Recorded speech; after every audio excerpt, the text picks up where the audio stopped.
Right now, the priority is fat loss, so I'm attacking the gym with intent. Losing body fat does not mean that you need to get weaker. I'm gonna hit a little 5x5 here on the seated high incline press. It's a steep angle, just one notch shy of a true 90 degrees. Just finding ways to get those shoulder blades, those scapula moving freely. Then the fun begins, and we're going into gain mode, baby. What's going on, guys? We're back here at the legendary Spider Strength Gym in downtown Raleigh. I'm going to take you through a full day of training. So it's going to be an upper body training session. So we're going to go through an extended warm up, get some GPP and some correctives in. My main lift today is going to be a seated 80-degree high incline press. So although I am going to hit some flat bench as an accessory work today, really more focusing on the triceps, going with a close grip.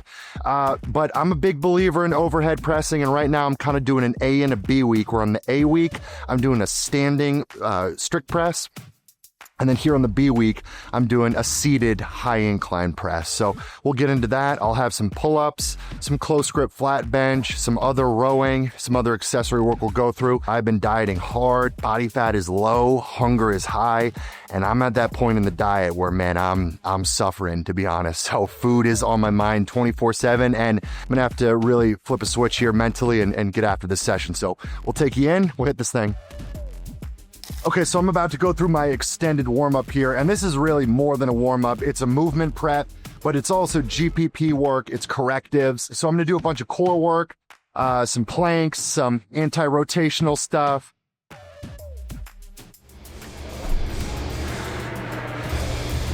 I really like an ab wheel rollout before doing any sort of an overhead press. It really just kind of opens up that overhead mobility a little bit, especially if you're doing a standing strict press where your core is engaged. This kind of kills two birds with one stone, because obviously you're engaging your core while getting that overhead mobility opened up. So this is a mainstay for me on overhead press days.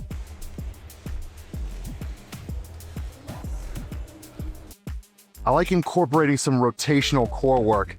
You know, with strongman, bodybuilding, powerlifting, we get so straight ahead, up and down.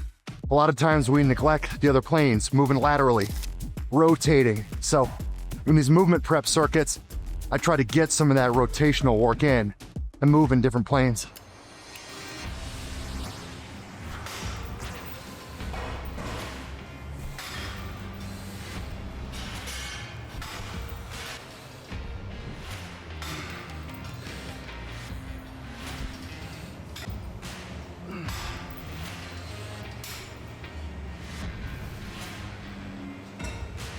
I also like to get some anti-rotational work. So things like the single arm pull down, it wants to turn you, but you're resisting that by engaging the core.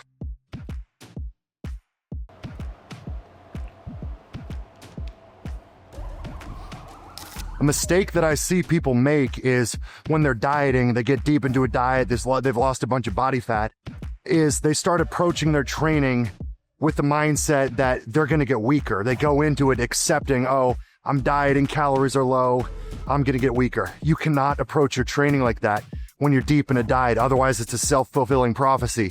You will get weaker, and if you allow yourself to get weaker in a diet, that's how you lose muscle tissue. Attack your training with the same intent, focus, drive, and intensity to get stronger. Make progress over the course of a diet. Losing body fat does not mean that you need to get weaker. So food's low, I'm suffering, I'm hungry, I'm fatigued, but I'm attacking this bar with the intent to get stronger. And that's how you retain, if not even build some muscle while you're in a deficit. Just doing this at the beginning of my sessions, it's really helped get me in shape, just build up that work capacity. So when I get to really heavy sessions and I remove this extended warm-up, I just feel that much more fresh, versus now I'm gonna go into these main lifts a little bit pre-fatigued. And honestly, at this stage of diet, that's not a bad thing. I need to be a little bit careful as far as, you know, keeping myself safe, not allowing myself to get hurt right now. Just joints are a little bit more dry, food is a little bit lower, leverages aren't exactly what they normally are. So, you know, kind of regulating the loads that I'm using by going in pre-fatigued at this stage of a diet can be helpful. I'm gonna hit a little 5x5 here on the seated high incline press. It's a steep angle, just one notch shy of a true 90 degrees. So I consider this a vertical press. So I'm gonna pair each set of this with a set of pull-ups. So I really like pairing pushes and pulls on my upper body days. I'm gonna go 5x5 ascending sets, heavier each set, working up to a decently challenging set of 5.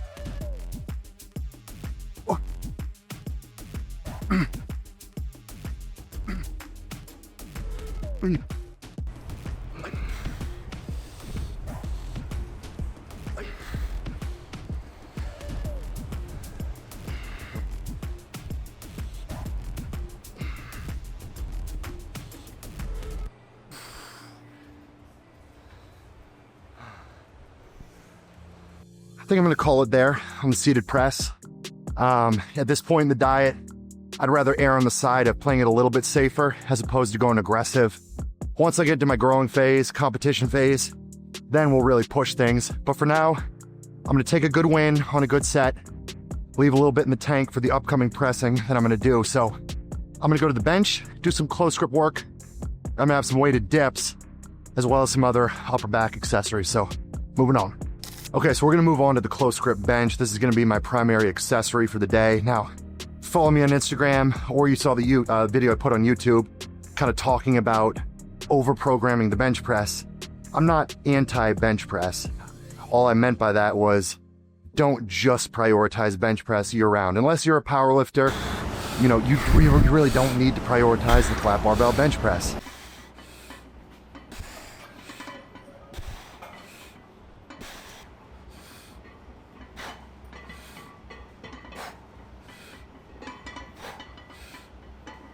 That always just makes me a little bit nervous.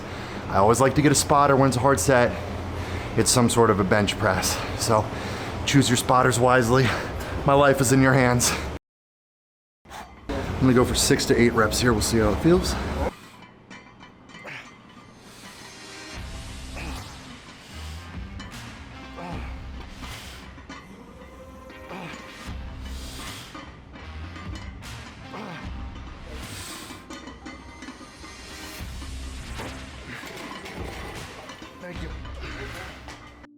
I'm not gonna lie to you guys.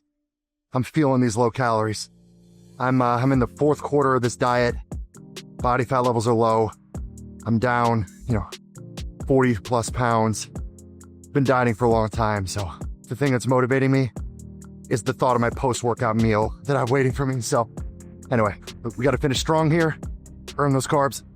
As always, sipping my intra-workout shake during every training session. So I keep in some sort of a carbohydrate powder, essential amino acids, creatine, and electrolytes. So in here, I've got a product called Field Rations from Troponin Supplements. It's a highly branched cyclic dextrin-based carb source. Digests great, tastes great. You can check out their website, use code HECK for a discount on it. Okay, so I'm gonna do a couple movements that are gonna be targeting scapula and posterior shoulder. So I'm gonna do a cable pullover, really emphasizing a big stretch through the overhead mobility, squeezing the scapula down and back, just finding ways to get those shoulder blades, those scapula moving freely.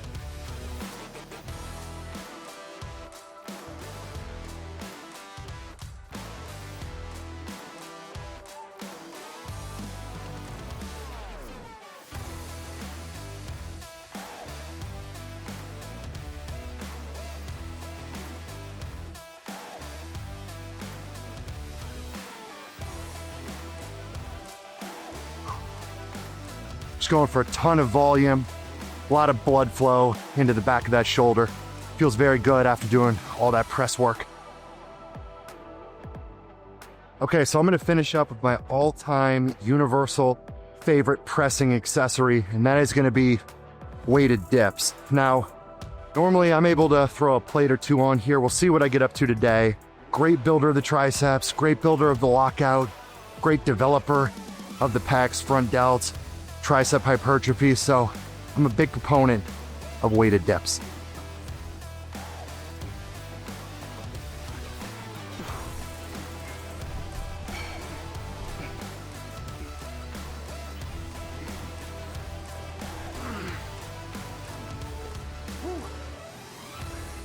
All right, guys, that's a wrap for that training session. So I'm not going to lie, I'm fatigued, I'm beat, but it was a fun session, successful session. You know, I've come to terms with the fact that when I'm, in this dieting phase, the intent is not to be at my strongest that I am, at my peak of the year, right? You got to break your year up into phases. Right now, the priority is fat loss. So I'm attacking the gym with intent, just trying to work my ass off, trying to stay as strong as I possibly can.